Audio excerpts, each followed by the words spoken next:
Ambasadat e Kosovës kanë bërë një praktikë që me organizu evenimente të ndryshme në kuadër të kësaj feste, ndonjë prej tyre ndoshta me ndonjë formacion më të vogël, po disa prej tyre kanë vendosur që me bë këto evenimente në mënyrë shumë të madhe deri në formacion me orkestrën, këtë rast me orkestrën Harkore Filharmonisë, siç kemi qenë atje. Natyrisht këtu kanë qenë koncerte dhe jo vetëm le të themi muzikë gjatë ceremonive zyrtare të ambasadave, po kemi pas fatin që edhe në Vjenë, edhe në Varshavë që të paraqitemi në 2 salla mjaft prestigjioze të këtyre 2 qyteteve, le të themi me një kulturë jashtëzakonisht madhe, sidomos në kulturën muzikore, kur flasim për Evropën perëndimore,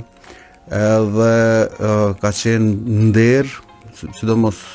për mua që jam përzgjedh me përfaqësu le të themi shtetin tonë në këto 2 qytete, 2 salla prestigjioze së bashku me Orkestrën e Filharmonisë së Kosovës, natyrisht unë si musafir